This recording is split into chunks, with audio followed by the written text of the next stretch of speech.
Okay, I guess we'll get started. Let's see. So, drive. Yeah. Okay. Okay. We ended to talk about weight initializations, right? We say like, okay, if we have a network here, so any little networks. It's not. Pen is not running.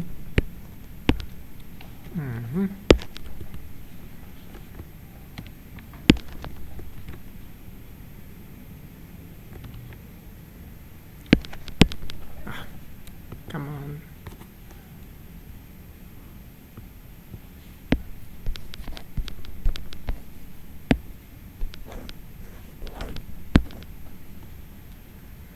I'm not sure. It's like, oh, it's not. I think this problem is sooner. This.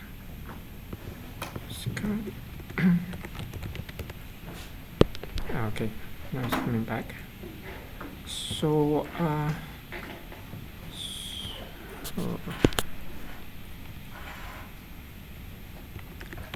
then we were talking about like weight initialization, right? So in a network, let's say I have some x here. As we last time we say that like if we go through several hidden layers, and if I have a kind of h equal to wx going through some like activation function, let's say, and as we go through several layers, either like the hidden layers or like the final output will be like either explode or just vanish to zeros if we are not careful about weight initialization.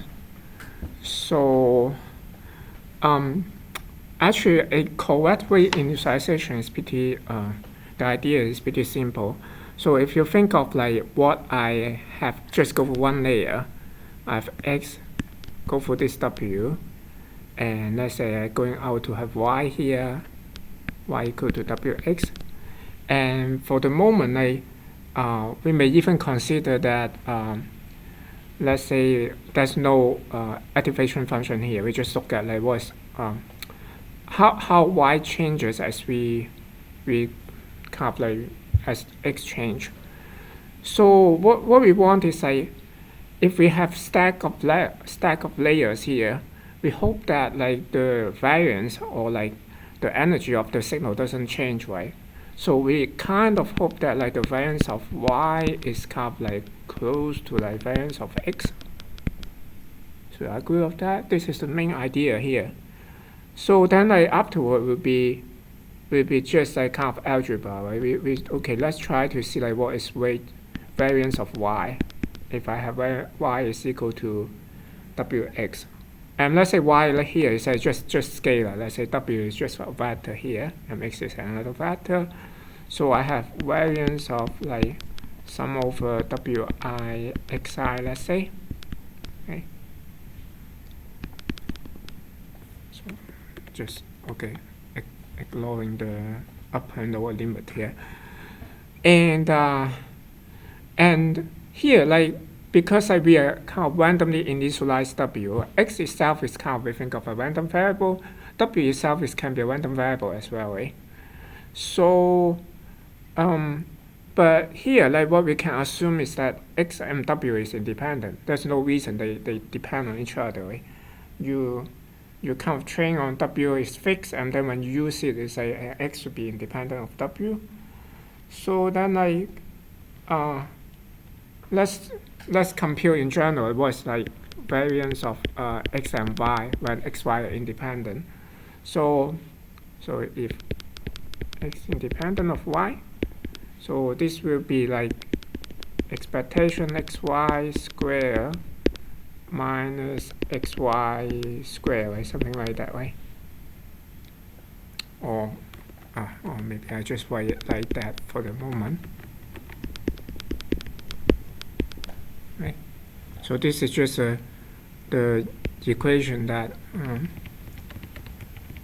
we see often like for kind of like variance. Okay, if you are not familiar with that, like just think of like variance is what it's like variance of x is expectation x minus expectation x square, right? And so this is, if you expand that, it's like x squared plus 2 expectation x plus expectation x here. I have a square here, and the square is outside, square here, and then I was expectation of x squared.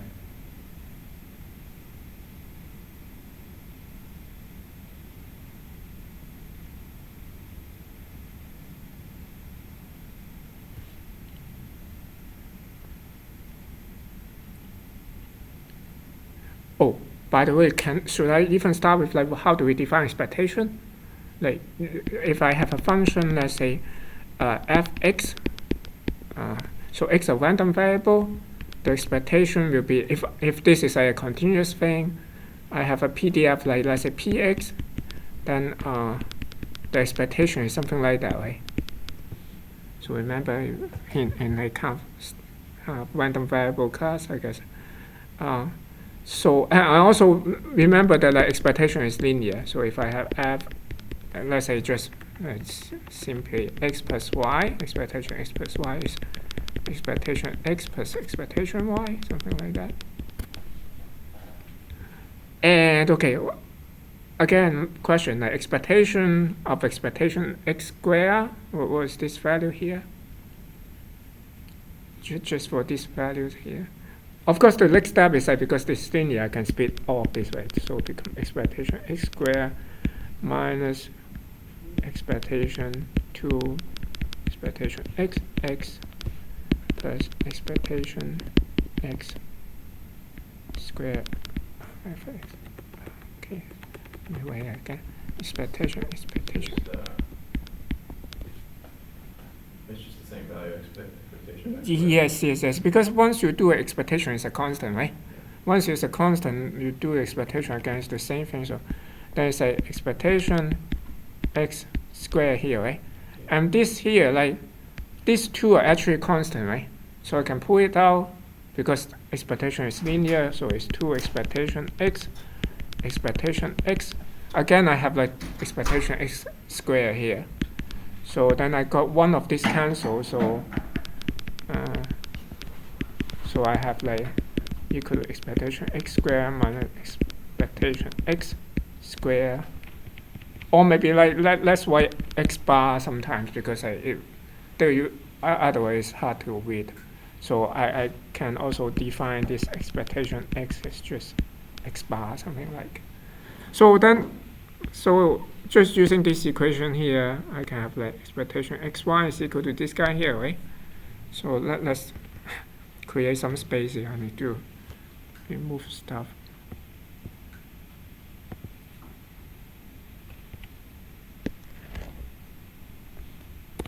Yeah, this is a better way to do this. Okay, so let's see. Then what? I can write this x squared y squared here, and this I just leave it open for the moment. Actually I can do something more, but okay. First thing, please realize also that if you have two random variables like x, y are independent, then you have expectation xy is equal to expectation x times expectation y. So again, this is very easy to show because if you just from the definition here, it's like x, y, pxy, right, dxy, let's say, and dx dy. And then this is independent, so I have px, py instead, right? Then this is a double integral, right? Then I can split that, then just put things together. I have x, px, dx, and then I move y, py, dy. So therefore, like, it's a product of each other. And this whole in general, so whenever these two variables are independent, and actually if you have x and y independent, then apparently you have fx and let's say gy will be independent as well, right? So therefore, like here, I basically have like expectation x squared, expectation y squared, and this I can change it to expectation x, or maybe just x bar square, y bar square. And let's see. And let's compare this.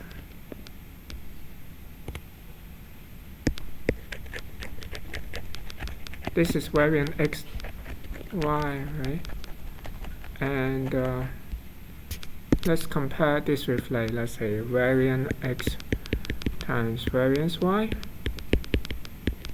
and this will be like expectation x squared minus x bar times expectation y squared minus y bar. But there's several terms here. Okay, I'm missing a square here. X bar y bar squared. So this should be equal to expectation x squared, expectation y squared. Let's see, what's that? Minus expectation x squared, expectation y bar squared, minus expectation y squared x bar squared, plus x bar squared y bar squared. Oops. Okay, yes, I think it's correct. And let's see, how can I simplify this?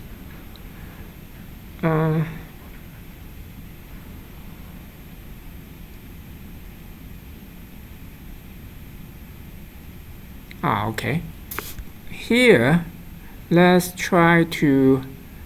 I want to. Okay, if this guy, if I consider,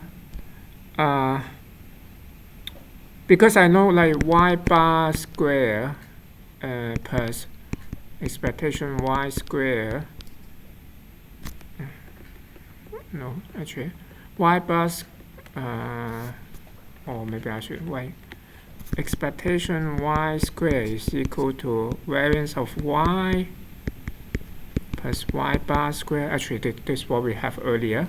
That's basically say like, variance of y is equal to, that's basically variance of y is expectation y squared minus y bar square. So therefore, we have y bar square is equal to expectation y square minus variance of y. So let's replace that. Let's say expectation y square minus variance of y, and I can do the similar things for this guy. Expectation x square minus variance of x. Now if I do that, like, see if I substitute that in sec. I think I want to do the other things. Let's see. Yeah, sorry. I don't want to substitute this. Actually, I want to substitute the other guys. So that's for these other guys here. So x squared, so therefore expression x squared, this guy here, forget about this. This is equal to variance of x plus x bar square, and this is a variance of y plus y bar square. Okay, it looks good now. So you see, like when I multiply that, I have this x bar y bar square, and I have x bar y bar square here also. So I have two of them. I subtract two of them. I get now instead of like plus x bar square y bar square, I have minus x bar y bar square. So it's like this one. So it is kind of like, basically I want to get a form similar to this guy. So let's remove all this now. So therefore this is equal to expectation x square, expectation y square, and minus variance of x, y bar square minus variance of y, x bar square minus x bar square, y bar square. And this combined together is variance of x and y.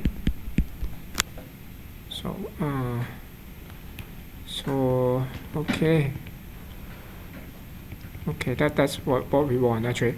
Then basically let's put everything together. So variance of x and y is equal to variance of x, variance of y, then move this to the other side,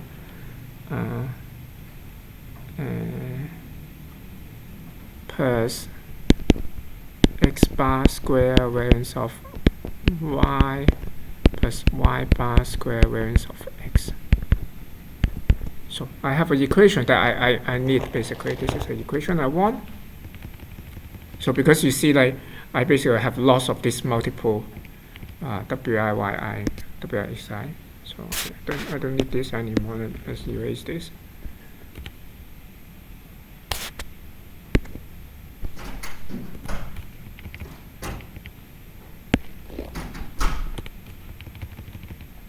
Okay. So then we can continue to compute this variance of y. So variance of y, again, like, let's see. Variance is kind of, I shouldn't say it's linear, but like you have in general variance of x. But be careful, it's not linear. Variance of x plus y is variance of x plus variance of y. Right, I should have that.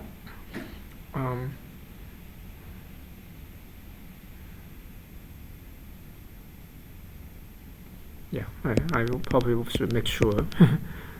Let's see, this is a ax bar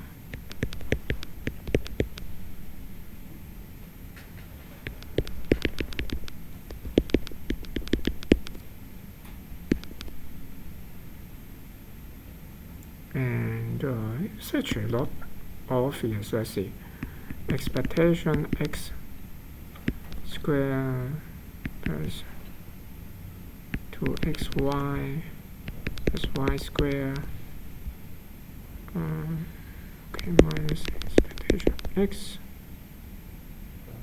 Okay, this is hard to read.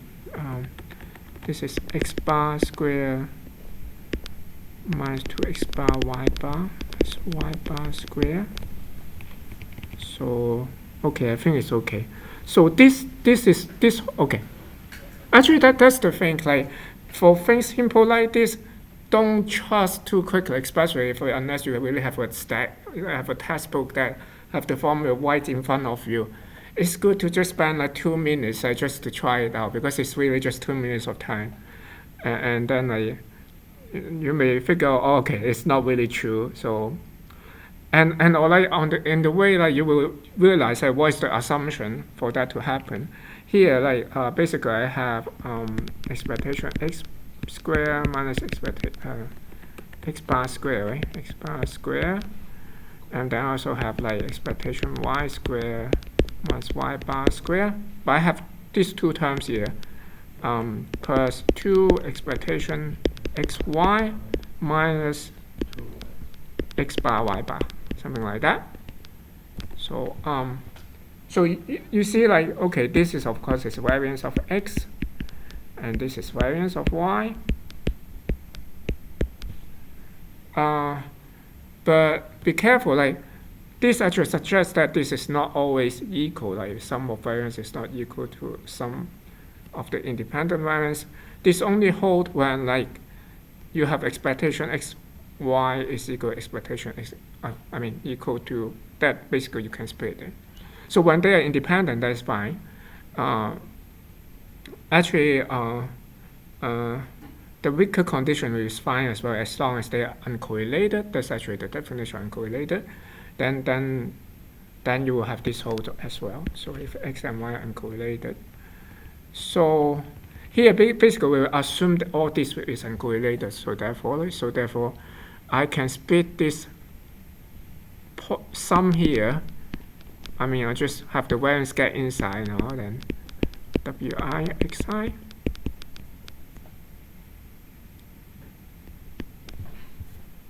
Like that, and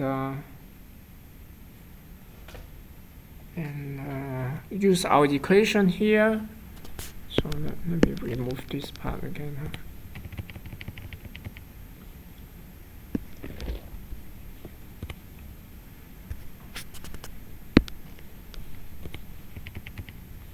Maybe I will just be careful, put it down. Assume wi xi are uncorrelated. Then I use this equation here, then have like sum over variance of x, wi variance of xi plus wi bar square variance of xi plus xi bar square variance of wi. And let's see. Now what can I do next? Okay, I guess like we will just make some simple assumption here again. So we will assume that the input is zero mean. So if the input is zero mean, and we'll assume the initialization, like at least the weight is zero mean as well. So we'll make it easy. So in that case, like both of these will go to 0. So they may only have these terms left. Then as we see what we want originally, we want that this guy have the same variance as the original way, same as the variance of the input. So we hope that this is equal to variance of x, say. So then like let's see. If we it's reasonable to assume each of the element have the same statistics. So therefore, like each of them have the same variance. Let's say call it just variance of x here. So then in that case, this no longer will depend on I. So I can pull it out. So I have variance of x times this variance of w. But also I can also assume the same thing, right? The wi have the same variance for each of the parameters. The initial weight. There's no reason that we use a different variance for each of the weights there. So then like this will simply therefore like become n variance of w. So n here is the dimension of your input here basically. So then okay, that's basically it. So we want this is equal to variance of x, right? That means that this has to be equal to 1, right? So therefore like simply we will have like variance of w should be equal to 1 over n. That's what we want. And this is have a name for that. It's called I'm still not sure. It's called sphere or half sphere. Sphere. Yeah, depends on where you come from, I guess. Sphere like initialization. And so any question here? Here we are assuming that like no activation function yet. So we will look at the example. Look at the case next is like if we assume that there's a where loop activation function. So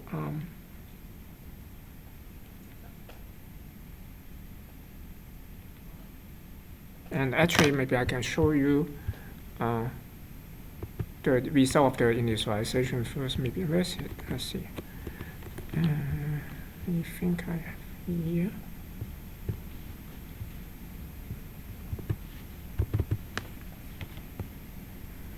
It should be far away. Let's see, where is that?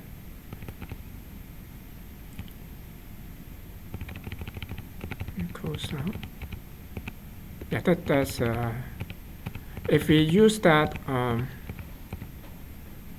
weight initialization, like self-here weight initialization with our prefix example, then it kind of makes sense now. So we have, this is basically plotting the value of like each of the hidden layer and the final output. So you can keep the, but of course here also has no activation yet. So if we put back the activation, let's say we put back value, then actually that's what you expect, right? The value will cut down the energy somehow. So therefore, like you have the signal basically getting smaller and smaller as you go to the lower layers. So okay, let's see like how we can fix that. So to fix this, now we have an activation function. So we change a little bit the setup. We still have some weight here.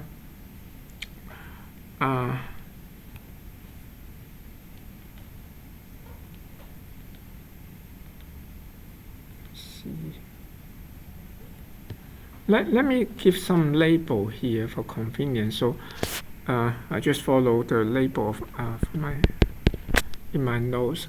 So let's say this is the L-1 layer, and then I go through this weight here. Then the next output, I use Y here in my notes. So let's, here I always use Y. Let's use Y. And then let's say this is YL-1 after going through this layer. Then it will go for a value activation. So it go for a value here. And let's call this, after the value, call it XL. So it's like the next layer. Then I can do the same thing. Have W here, another W, W something. This is, of course, these two W should not be identical. And this is YL, let's say. So maybe I put a summation here.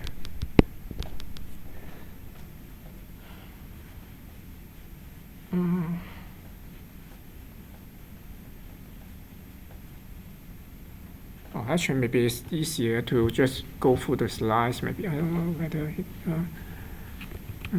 yeah, I guess because you already see what's okay. So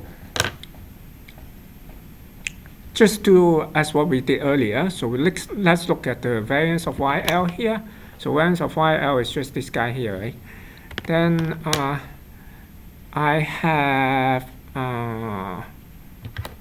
do the same thing here. So as what we did earlier.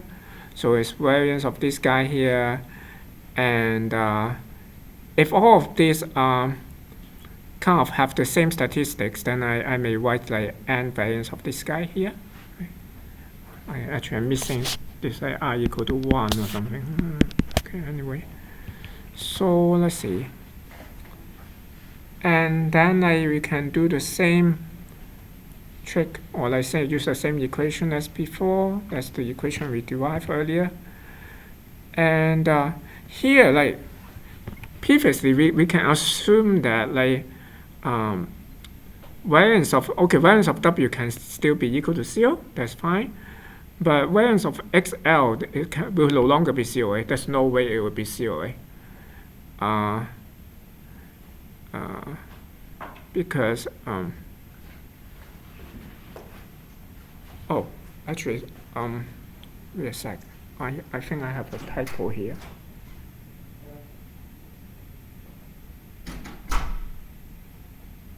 Yeah.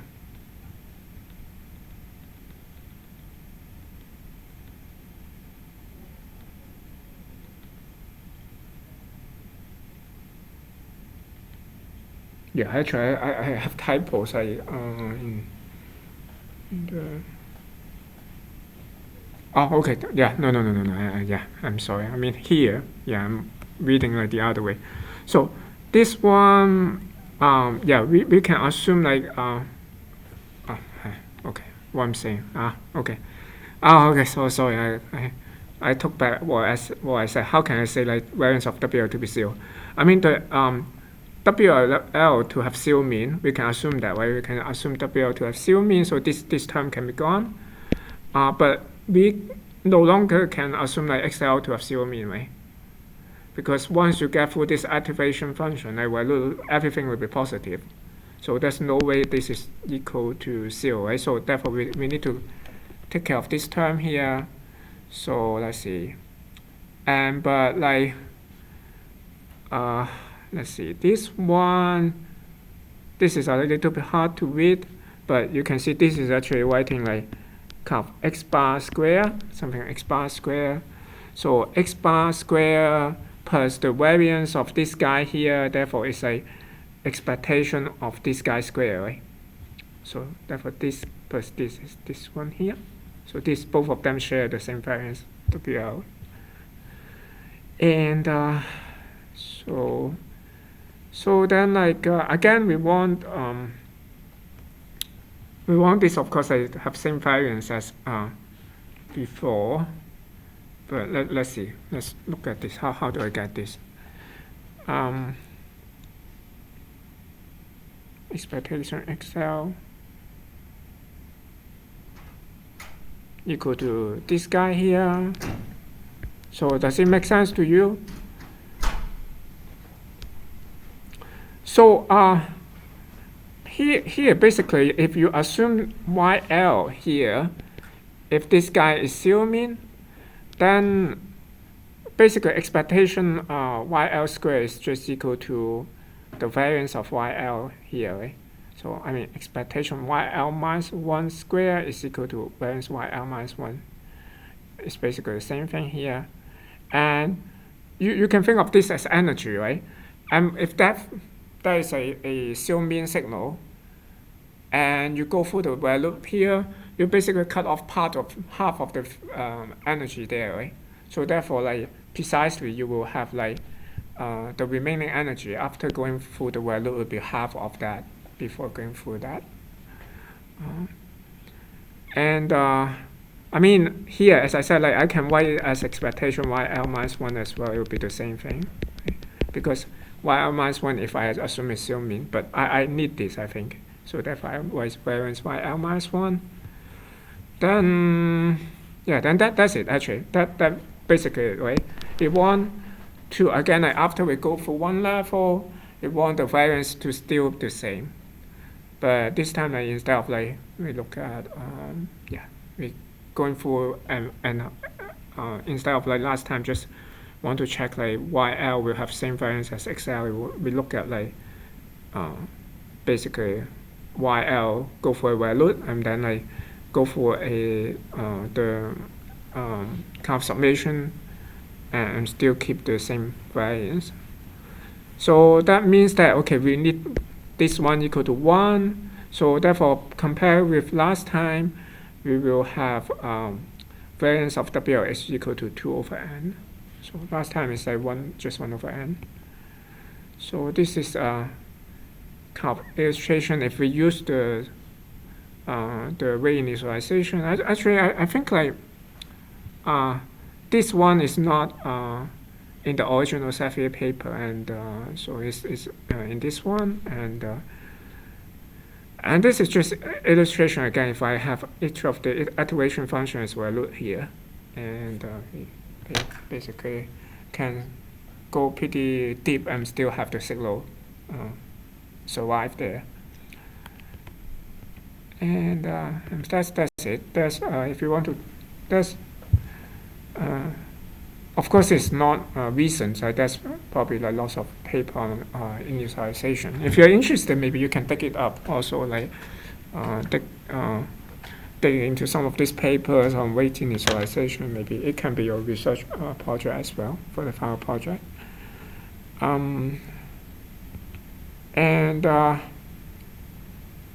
So next thing, I'm not sure you guys heard of that. Like this is a very simple idea, but very useful.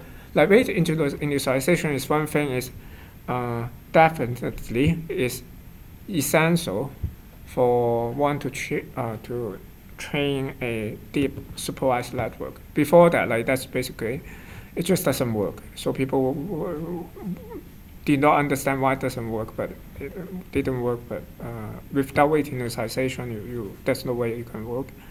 Batch ROM is another technique. It helps a lot, maybe not as much extent as weight initialization, but it helps a lot. The idea is pretty simple, and honestly, I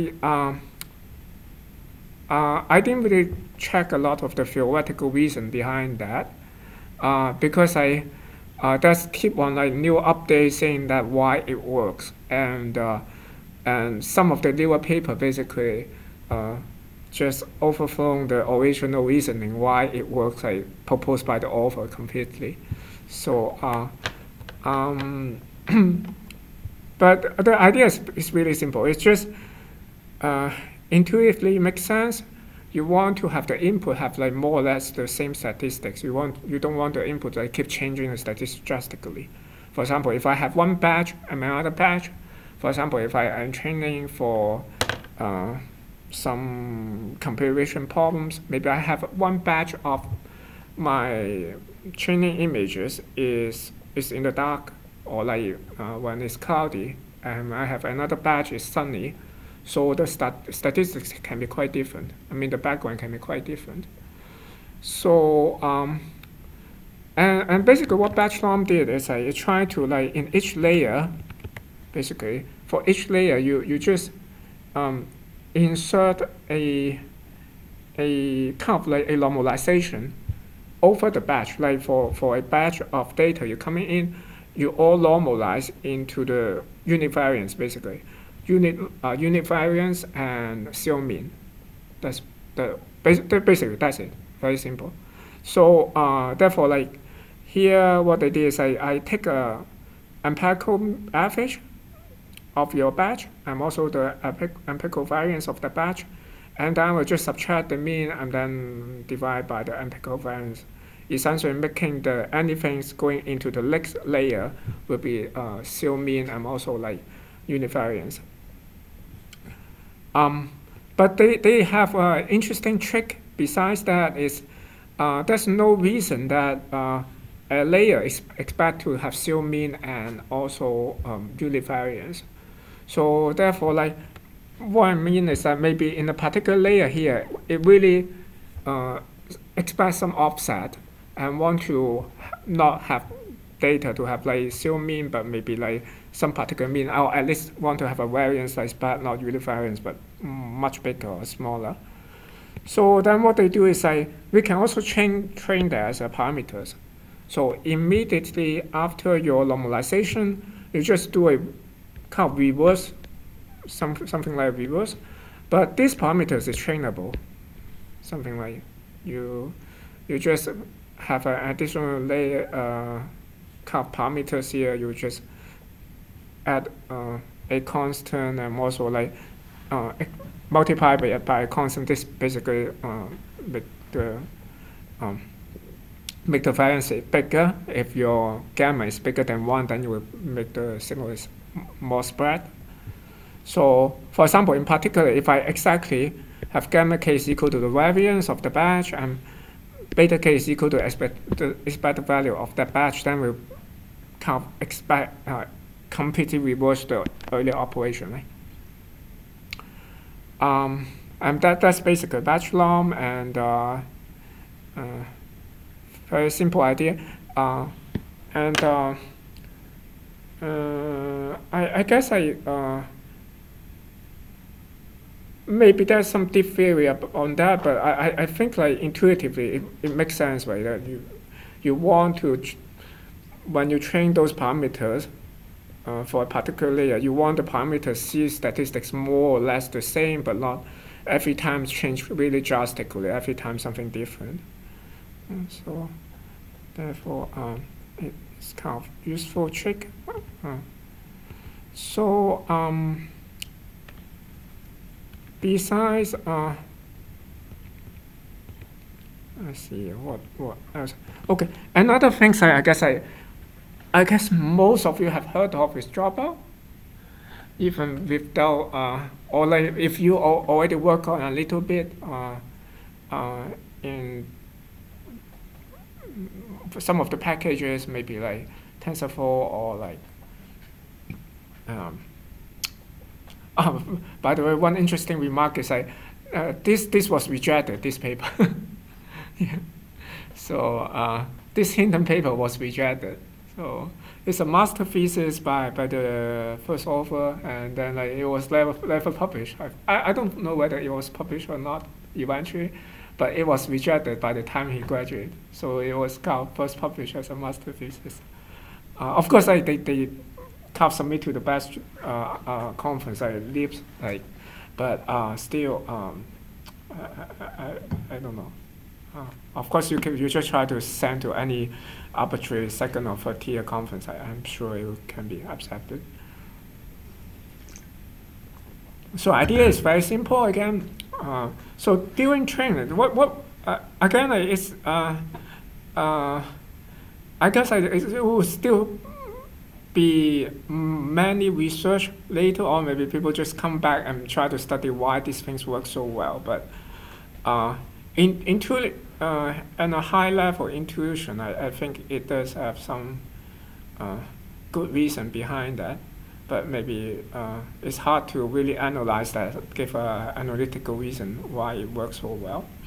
But anyway, like what Dropout did is I have a little network here, right? So what I'm going to do is like during training, I will just as the name suggests, I will drop out some values of my intermediate hidden output. So for example, this is basically a layer here. So yeah. So you can think of this as a layer W, and also have some activation going through, and then afterward, this is the value of the hidden layer here. So I would just say arbitrary, just drop that out. Basically, drop out means I will send it to 0. I set it to 0, and then I continue to move on to train the next layer, or continue to forward. And of course, this when I set it to 0, there's no gradient can coming back also because it's 0, right? That's yeah. This will have no contribution to future signal. And so as you can see, this is like implementation of Dropout. So very simple. Here just set a random number, right? A uniform random number, and if it's smaller than some value, drop out value here, I will just drop that. So this basically create a mask same size as the hidden layer here. And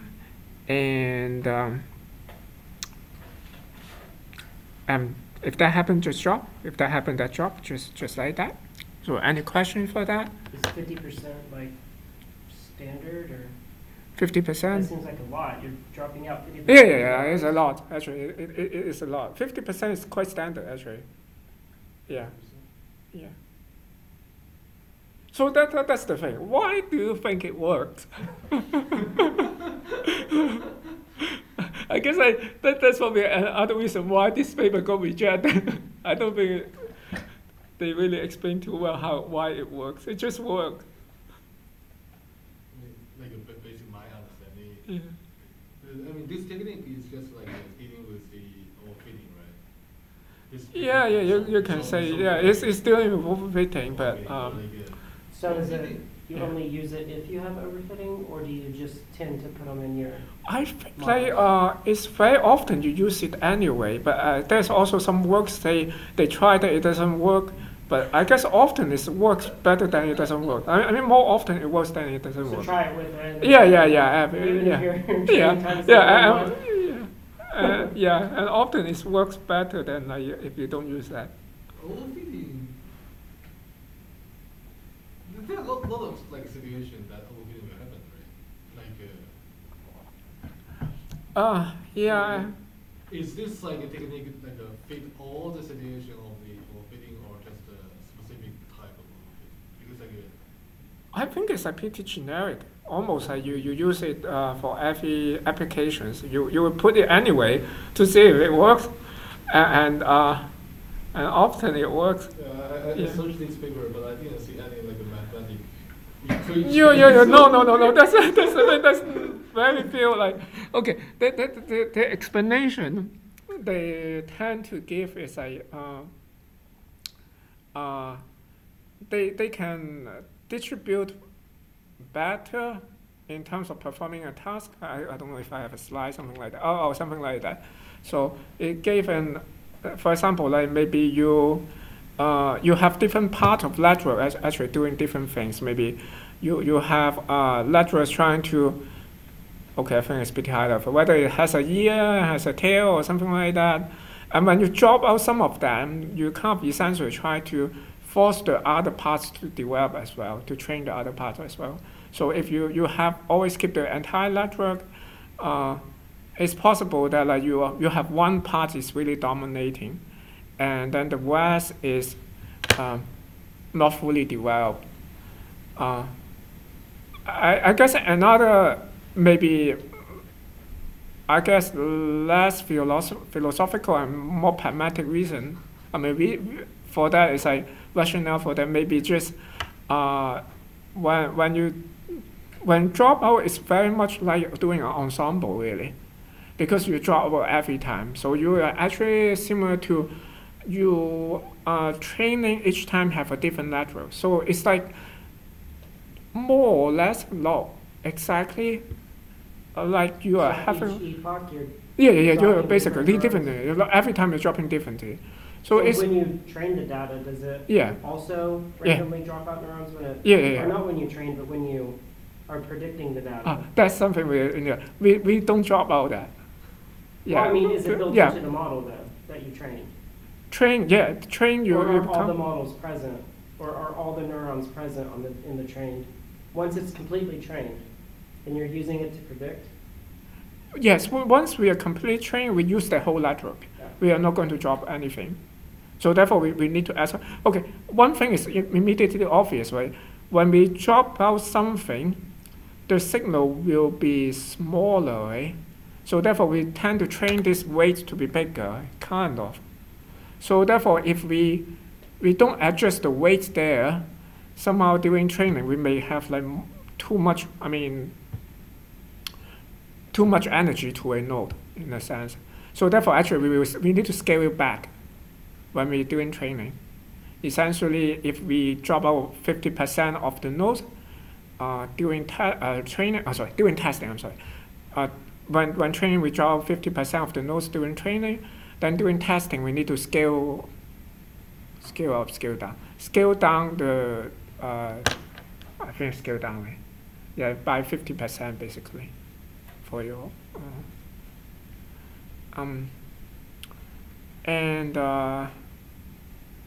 but oh yeah, we'll get into that. So what do I want to say? Oh yes, I think the better rationale for this one is that it's like an ensemble really. You are essentially each time you use a different lateral, right? Almost like, and then when you testing to use the entire lateral, it's like doing an ensemble average. So this have a similar effect as you have like multiple models, like for example like boosting, like in a more classic case, like machine learning, like boosting, you have like lots of weak classifier, then at the end you just combine all these weak classifiers together more intelligently, then of course you will get some gain. So, but of course it's hard to analyze like analytically, I guess. There may be some paper I didn't dig into that, but because it just works so well, as a practitioner, we don't really bother too much, but it just worked pretty well. So as I mentioned, during test time, that's what we're going to do. Right? This is just a very tiny example. Let's say if we have like 2 nodes here, we randomly drop one of the nodes, right? So therefore, actually we have 4 cases here, right? Either we didn't drop any of them, or we drop one of them like here, or this one here, or we drop both of them here, right? So then if you combine this, you see like actually your signal energy will be half during training. So therefore, for testing, you need to kind of adjust that. Like basically, you need to get the weight just tuned down by half as well. If basically in this case our drop weight is 2. So if your drop weight is like p, then like you just multiply the weight by p basically during testing. So as I said, like here, like you just can just do that. And that's actually pretty common. Like people do the other way around because testing is very concerned with efficiency. Like because we don't care about how much time we spend on training, but we care more about how much time we do on testing. People try to like remove this tiny operation. I don't know why this even bother. Instead of like scaling at test time, we may, for example, like during kind of like training time, we just divide by p there. So then test time we don't need to multiply by p. So, but honestly, I don't know why, how effective it is. Like this just multiply p operation. I don't know how much time is. But I mean, of course, yeah, when I say I'm not sure how effective. I mean, like, I'm not sure how much time is saved in terms of prediction. I don't know whether it's 1% or like 0.1% of prediction time. So anyway, and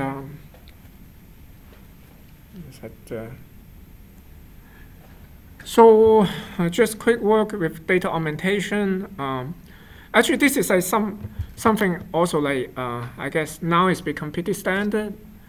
Is depend on domain. You can always like, for example, image processing or like computer vision is like the most obvious. You can just jitter your data a little bit and create lots of more data for training, right? For example, like if I have a cat here for classification, maybe I can create lots of images. I just instead of the entire one, I can like segment this one for classification, and maybe here, and maybe I can scale a little bit, and I can like do a rotation. Or to us, it's still a cat, right? Or we can even add some noise, like anything, basically. So, or change the lighting, do transform, warping. Yeah, this. So I won't go because basically this also like of course it's domain dependent. Depends on what kind of domain you're working on. Like for example, like if you are doing a medical diagnosis, I don't think you can stretch the image that much, right? It doesn't make sense. But or maybe in audio, like you may have another way to change the data. For example, audio, like it's not. If I remember correctly, although for our perception, we are not sensitive with phase. We only sensitive with frequency. Then we can do a lot of like this phase noise, add to that or something like that. But for computer vision, it's very different. Like spatial frequency, we are less sensitive than spatial phase. I'm not sure you understand what I mean by spatial. I mean, you have an image, you can do a Fourier transform for that image, right? And then you have Fourier transform, you have the real and imaginary component. From that, you can compute the phase. And that phase is actually very important. If you modify the phase, the image will completely gone, will completely different. So therefore, it depends on like application. Like some things you can change, something you cannot change, and so on. And I guess like this some other, maybe I just mention this variation, for example, this drop connect. I think that for my impression, not many people use it. I guess most people just use Dropout, especially because it's already available in the package. So this basically instead of drop the node, it drop the connection and so on. There's also like yeah, we didn't talk about mesh pooling yet. Maybe we'll come back later. So okay, I guess that's what I should do next.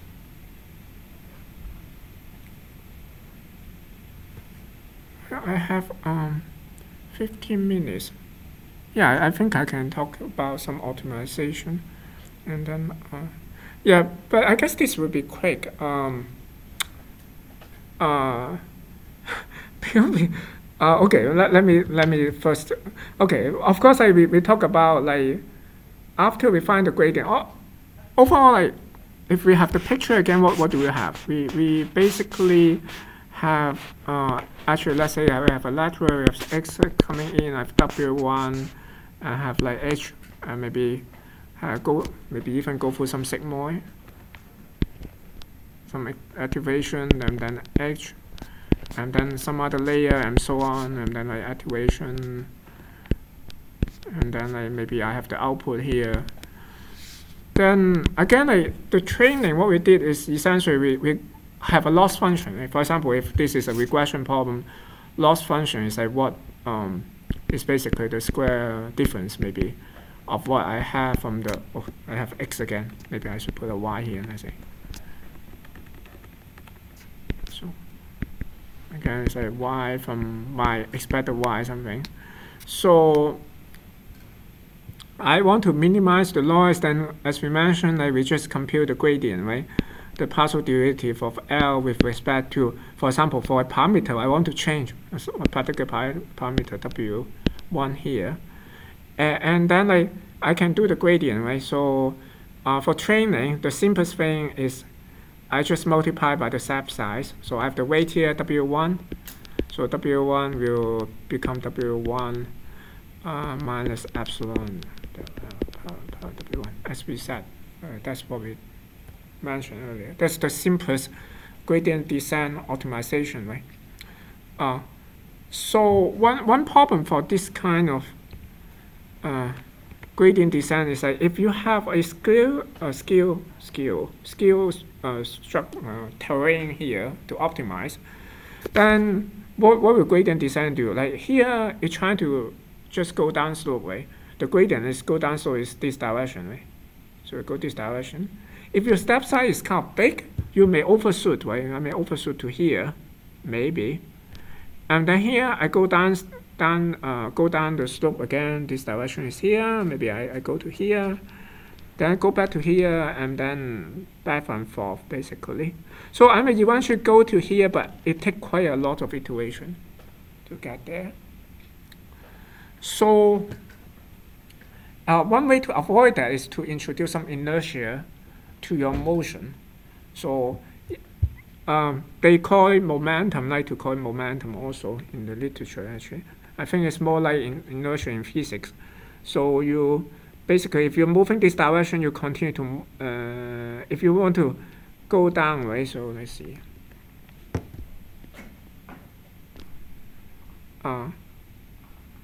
Instead of like you have this step, like next iteration going to this one, you will include like some of the some part of like the previous momentum here. So in the sense like now if I have moved to here, the last time I'm trying to move in this direction here, right?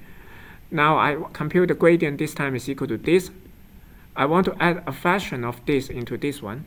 So the end result will be something like, instead of moving this way, I may move more like this way, right? Does it make sense?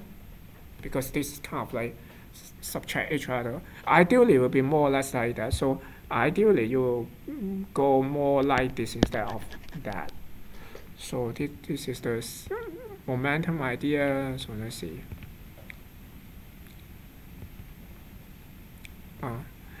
And you can just implement that with a moving average, right? So in the sense that, let's see. This is our original thing, right? This is the gradient. This we just write it as dx here. And previously, it's just we will change x by dx multiplied by learning rate, just like the step size there. Now we will just basically have a momentum update will be, instead of like directly making change with this proportional to dx, we'll have dx like curve smooth out a little bit using what do we call here, like exponential moving average, right? So we have a portion of the original, the last one, plus the new one, basically.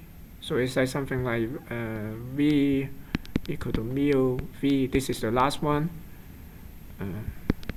maybe the last one. Maybe I write t minus 1 is better.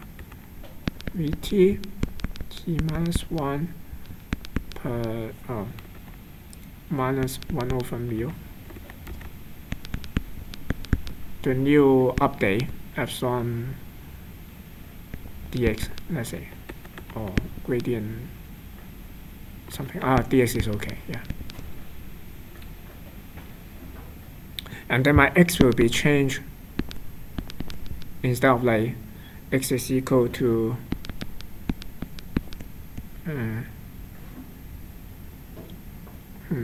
xt minus 1 minus b instead, something like that. Plus v, let's see. Yeah, plus v, because I have this minus here already.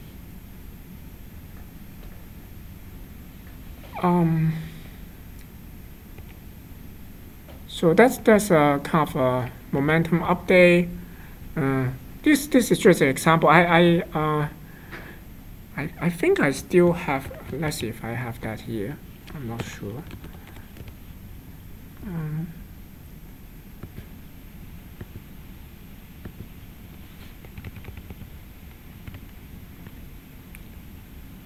Yeah, I kind of like several years earlier I did kind of write some tests. Okay, but it didn't. So if you are interested to look into the detail, actually I have a code here, so I put it up on the website. So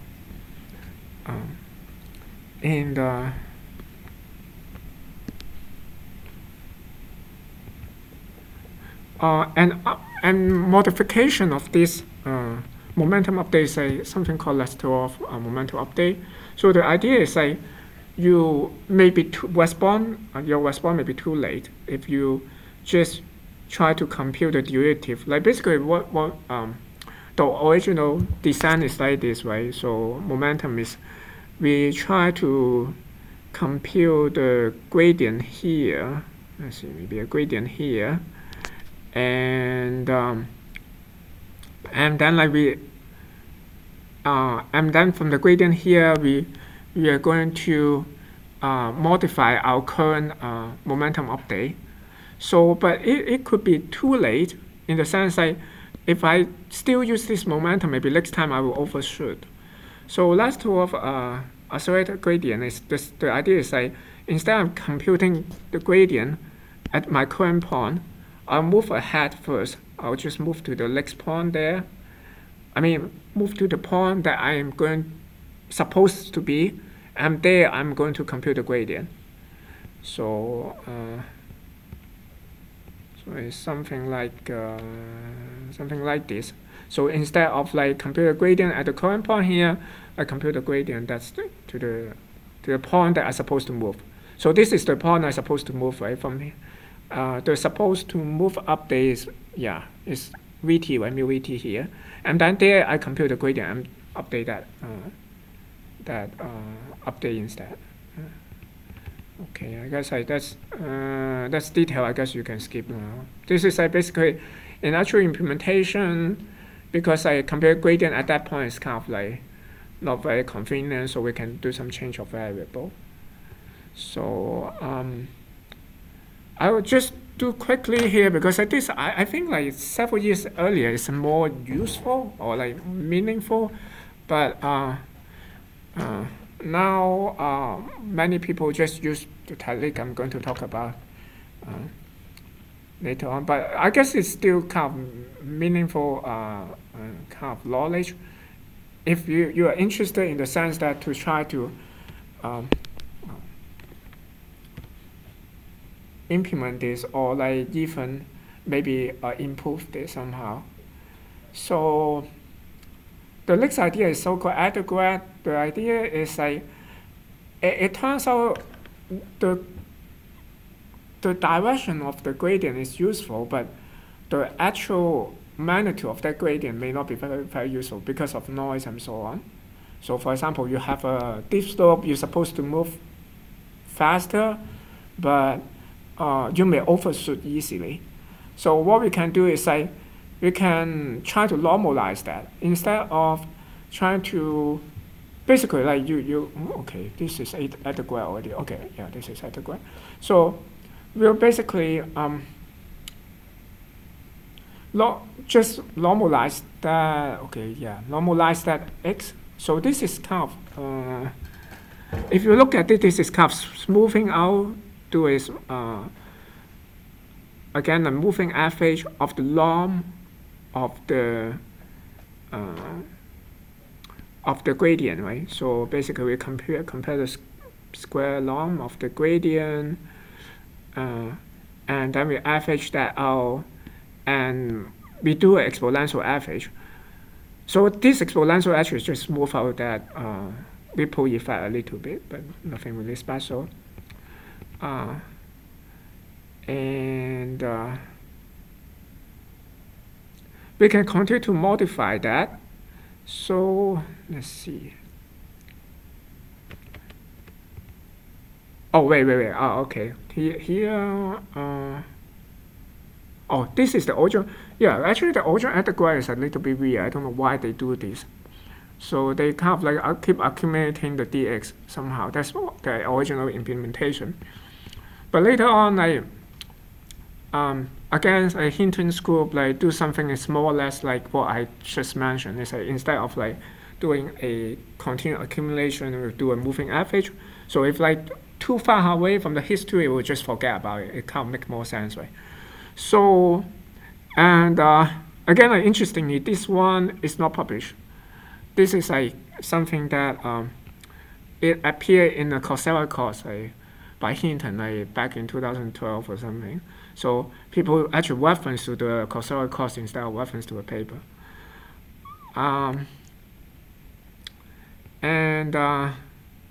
Okay, finally, this is the last one. Actually, this the basically everyone is using more or less now.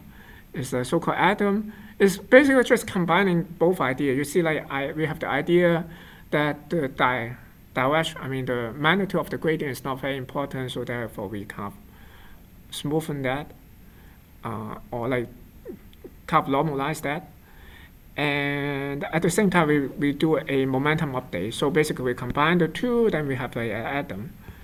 And I won't go into detail for this one. I guess I will just, okay, I want to stop here, but actually, I want, okay, I want to, because I came across an interesting problem just by incident, myself, and I think since we talk about expectation today, that I think it's a nice thing to ask, to mention that. So I'm not sure how many of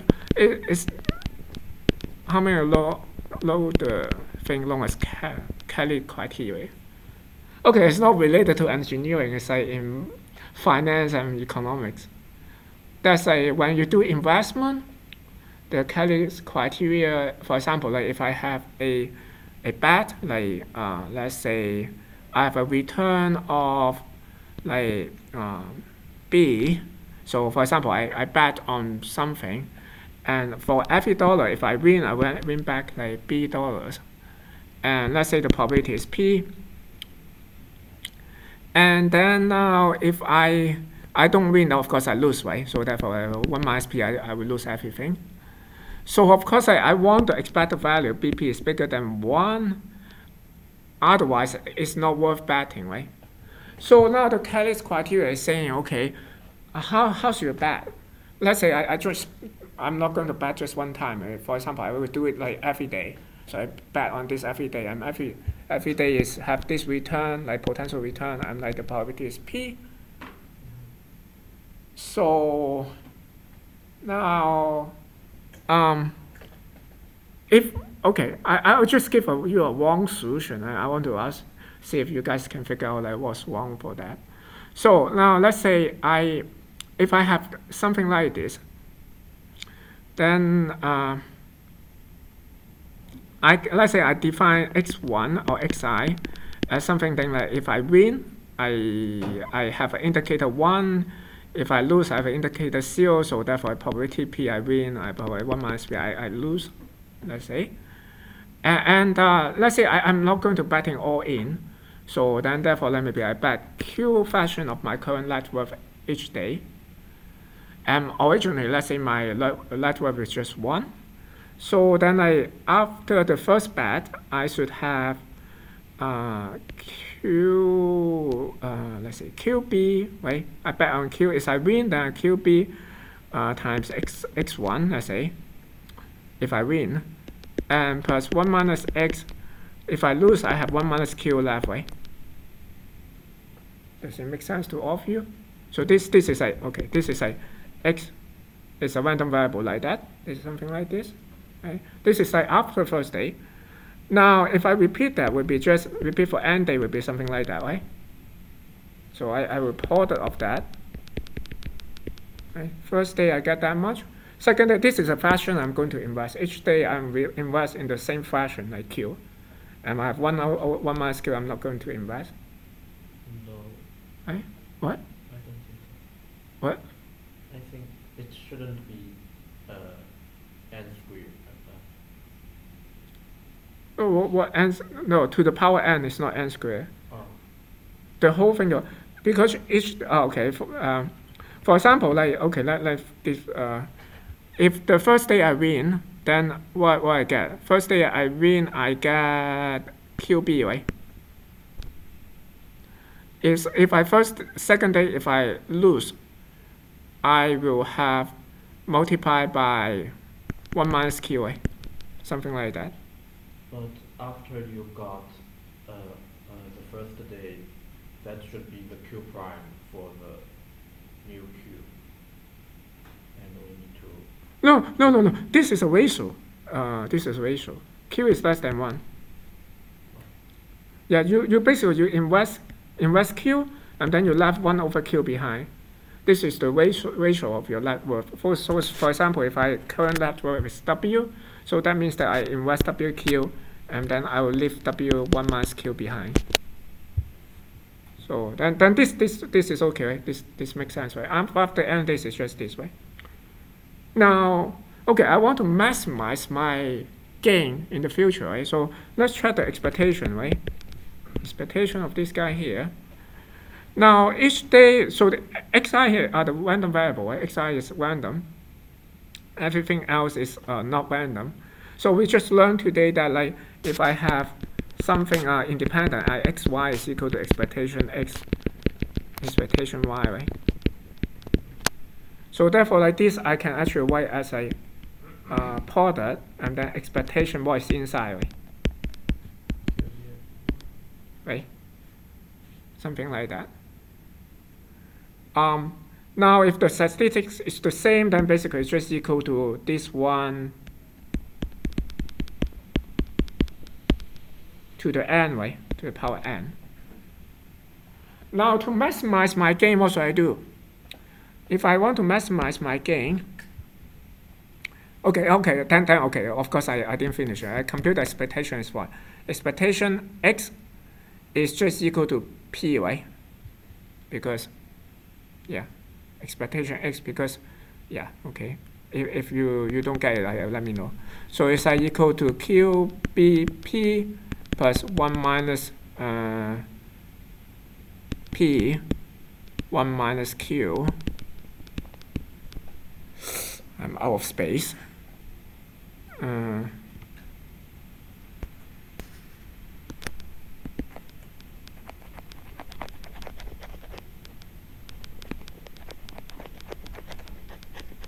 Now, then let me rearrange the term here. This Q, I move them together. I have Q, BP minus 1 minus P, right? Let's see. And plus 1 minus P or something like that, right? Okay, that's what I get. And then to the n, basically, I have to the n. Now, if I want to maximize my gain, I will just have Q as big as possible, right? Whenever this is positive, right?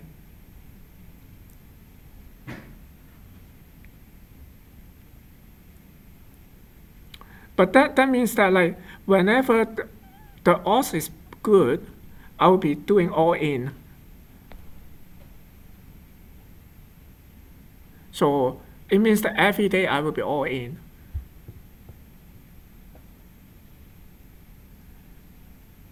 So I guess I should stop here. Like I guess but I think this is some of the knowledge that I find that I should have known, but then when I kind of like think of that, then I realize, oops, and I missed that actually. Yeah. So, but I think like it's, but you see my point? Do you see my?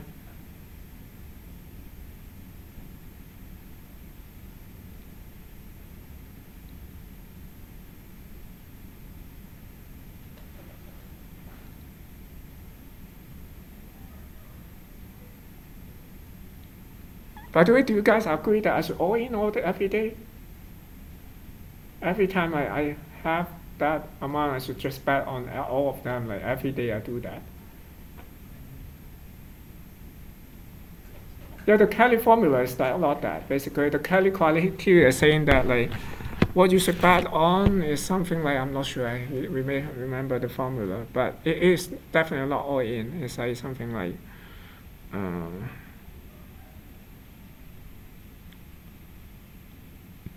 I think it's like something like BP minus 1 minus P over B, something close to that.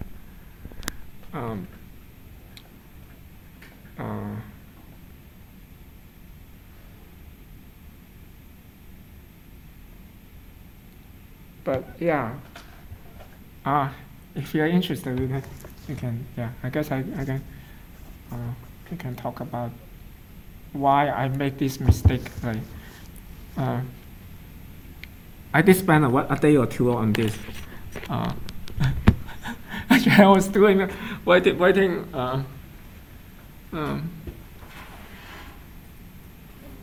Yeah, I felt so bad that because I should not make that mistake, and I did, and then I realized this can be a common mistake, so therefore like, I just bring it out.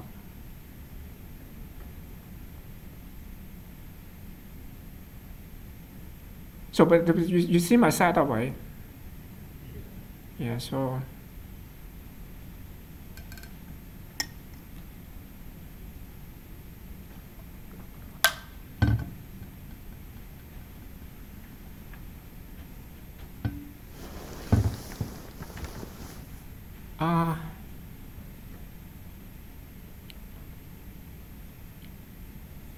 Tosa, are you guys still here? I'm sorry, like I got digressed into this, but I think like